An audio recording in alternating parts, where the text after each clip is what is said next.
Oui, les résidences secondaires, réaliser peut-être son rêve, ce sont 2 mots, qui font rêver beaucoup les Français. En tout cas, les Français aiment les résidences secondaires.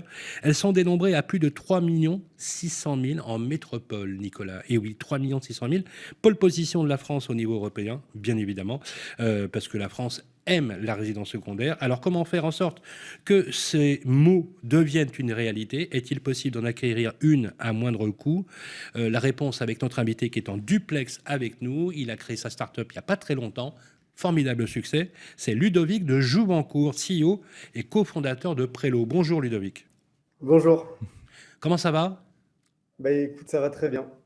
Merci d'être avec nous, Ludovic. On se connaît bien déjà puisqu'on a pas mal parlé de votre entreprise. On sait que c'est un succès. Vous avez d'ailleurs levé plus de 10 millions d'euros en moins d'une année d'existence, ce qui montre 15 qu'il y a une, millions. voilà, qu'il y a une, pardon?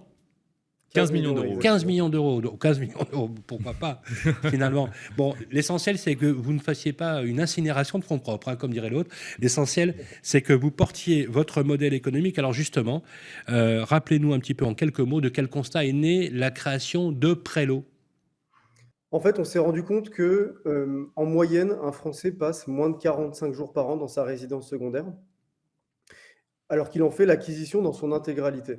Et quand on considère le fait que la résidence secondaire, c'est le deuxième, voire le troisième projet d'achat immobilier qu'un foyer va faire en France, forcément, on va acheter sa résidence principale d'abord et souvent se poser la question de l'investissement locatif ensuite.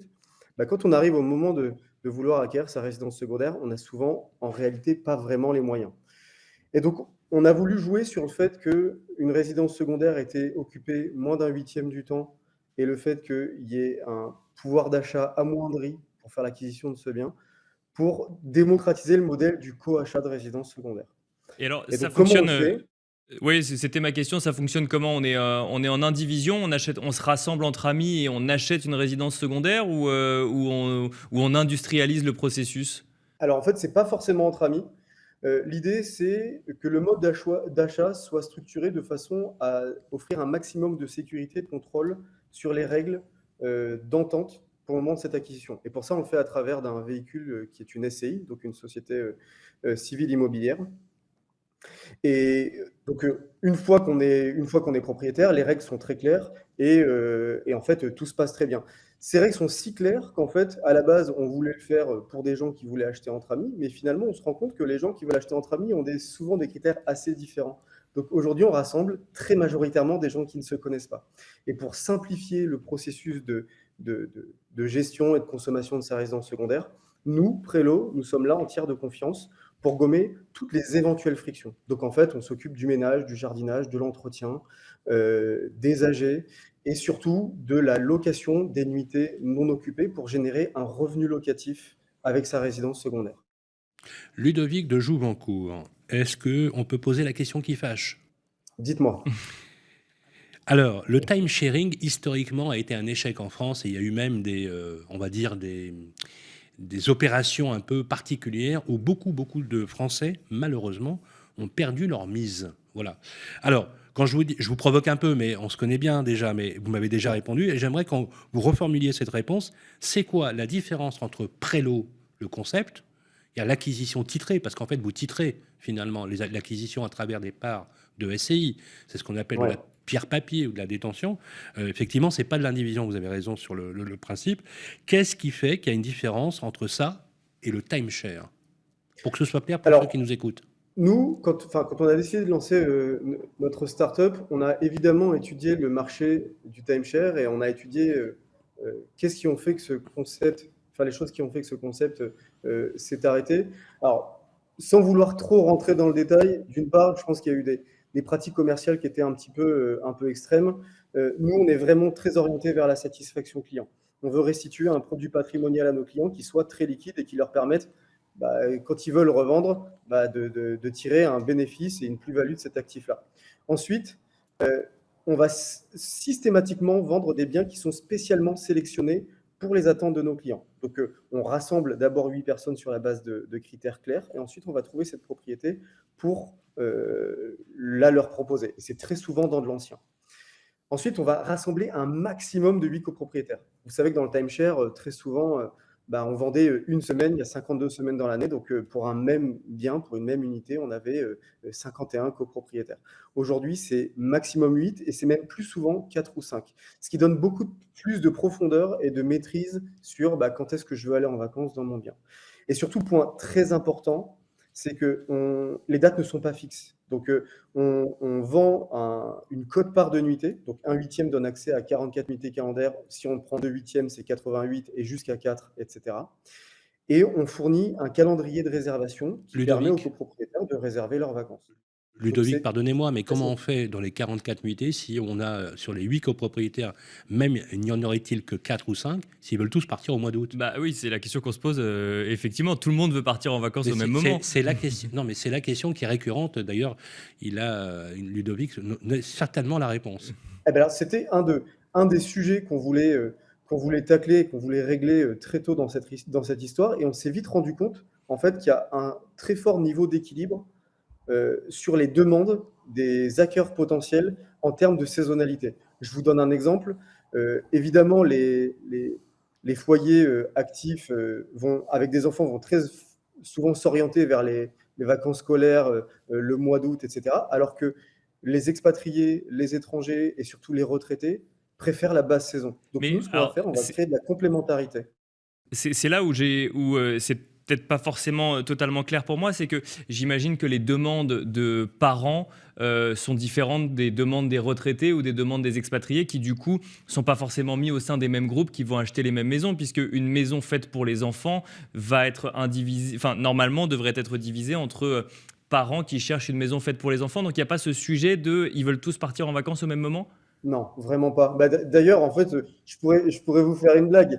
Si c'était le cas, en fait, le marché de l'hôtellerie ne marcherait pas en basse saison, ce qui n'est pas le cas. En fait, il y a beaucoup de gens qui sont vraiment en attente de basse saison, et voire même, on se rend compte qu'il y a une forte proportion de notre clients, plus de 50%, qui préfèrent partir en week-end et en vacances dans leur maison en basse saison en se disant, ma quote-part de nuitée haute saison, je veux la louer pour en tirer le meilleur revenu locatif. Parce D'accord. que, chose que je ne vous ai pas dite, c'est que sur la quote-part de nuitée de 44 pour un huitième, il y a systématiquement une semaine de haute saison qui est sécurisée pour ses copropriétaires. Ce qui veut dire D'accord. que si une Ok. personne me dit, moi, je veux partir 3 semaines au mois d'août, je sais d'ores et déjà que cette personne a besoin d'acheter 3 parts du même bien pour y aller. Ah oui, c'est très clair, c'est très clair. Justement, question. Vous avez parlé de liquidité, euh, j'achète la part de SCI. L'avantage, effectivement, alors j'ai vu votre modèle, hein, je vous encourage d'ailleurs à y aller. Vous avez une maison qui vaut 1,1 million ou 1,2 million. C'est clair que vous n'avez pas les moyens de l'acheter clairement et que vous dites j'ai un budget de 200 ou 300 000 euros par exemple pour une résidence secondaire. Il suffit qu'il y en ait 3 ou 4 dans la même situation pour que ce soit possible. La question c'est Si je veux revendre. voilà, si je veux revendre, sous quel délai et est-ce que je fais une plus-value ou pas? Et Alors, Et qui rachète? à quel moment donné, Prélo absolument rachète, enfin, ou vous incitez au rachat, et est-ce que je retrouve ma mise, quoi, pour être très clair. Est-ce que c'est un immobilier où on fait de la plus-value ou c'est un immobilier de conservation, on va dire? Alors, tout dépend de l'endroit où on va acheter. C'est pour ça d'ailleurs que nous, on oriente très fortement nos clients vers des choix de localisation qui répondent à leurs attentes en termes de fonctionnalité, ensoleillement, etc. En revanche, on va essayer de les orienter vers des endroits qui donnent des perspectives de plus-value très fortes dans le temps. Vous le savez, en ce moment, on vit une époque d'inflation très très forte. Et le côté positif de l'inflation, c'est que en l'état actuel des choses, ça tire tous les prix vers le haut. Ce qui veut dire que, de fait, si on achète de l'immobilier maintenant, après une année à, je dis n'importe quoi, 5, 6, même peut-être 7% d'inflation, c'est une plus-value latente de 7% qui arrive. En revanche, ça reste évidemment un marché spécifique et nous, on accompagne nos clients dans le fait de revendre leur part quand ils veulent partir. Donc, c'est pour cette raison qu'on systématiquement, on essaie de construire donc une complémentarité entre les copropriétaires avec la possibilité qu'un des copropriétaires actuels rachète la part du sortant. Qu'est-ce qui se passe D'argent, dans ces cas-là? Il a 2 fois plus de nuitées, donc il peut venir 2 fois plus longtemps parce qu'il a 2 fois plus de parts que les autres. C'est ça, Ludovic de Juvancourt? tout à fait. Et on peut posséder jusqu'à 4 parts d'un même bien. Donc, c'est minimum 2 Si je copropriétaires veux, qui si possèdent je 4 veux, parts si je chacun. veux être tout seul, c'est possible? Si vous voulez être tout seul, c'est possible, mais donc ce ne sera pas une copropriété. Vous achetez Et la c'est une très maison. bonne Ouais, question, c'est ça. Sylvain, que nous venons de lancer une offre parce qu'en fait, on s'est rendu Non, compte parce que... que peut-être que je peux l'acheter et vous confier la gestion de mon bien, la maintenance, la gestion courante, à la limite, c'est presque confortable pour des personnes qui sont effectivement économiquement assez forts. Absolument. En fait, c'est peu de temps après notre lancement, on s'est rendu compte que notre modèle ne réglait pas juste le problème du budget. Ça réglait aussi la problématique du gain de temps et de l'expertise d'acheter sa résidence secondaire. Donc maintenant, depuis peu, on accompagne une personne sur l'acquisition, la rénovation, la gestion et la mise en location de sa résidence secondaire lorsqu'il n'y est pas. Et donc, vous pouvez tout à fait acheter avec d'autres personnes, mais aussi acheter votre résidence secondaire seule.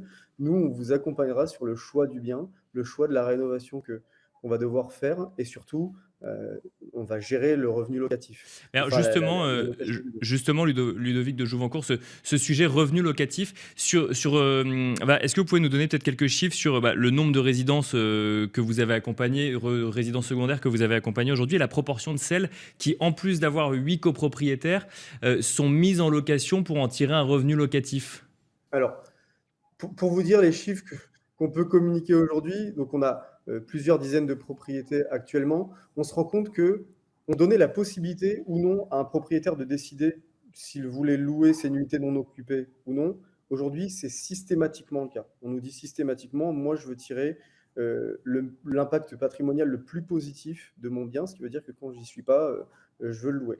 Donc après, tout dépend du niveau de standard dans lequel on a positionné nos clients. En revanche, on s'est rendu compte d'une chose, c'est que plus on monte en qualité de bien, plus le taux de rentabilité vient à se décorréler des standards du marché. Je vous donne un exemple.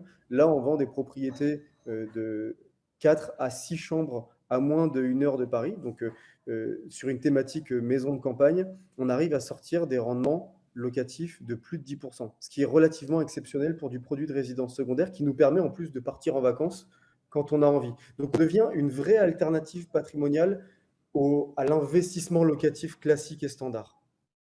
Et ça, cet argent, après, qu'est-ce que vous en faites? Vous le redistribuez aux copropriétaires ou il sert dans la gestion de la maison? Qu'est-ce qu'on en fait de ce revenu locatif? Alors, en fait, on a même des gens qui nous disent, je veux juste faire de l'investissement locatif parce que on aime bien le concept, on aime bien cette typologie d'actifs, on sait que ça va se valoriser. Donc l'idée, c'est vraiment faire en sorte que chacun des copropriétaires reçoive le revenu locatif au prorata de leur non-consommation. C'est-à-dire qu'une personne qui ne consomme pas le bien aura le revenu locatif de l'intégralité de ses nuitées. Et donc, l'objectif, c'est vraiment de faire en sorte que, d'une part, ça gomme les effets de charge, mais surtout, ça génère en plus un revenu qui permette de payer l'amortissement du crédit, voire un cash flow positif. Merci beaucoup Ludovic de Jouvencourt, c'est déjà la fin de cette interview. Merci d'avoir répondu à toutes nos questions en ce qui concerne Merci à vous. Prelo. Je rappelle que vous êtes le CEO et le cofondateur de Prelo.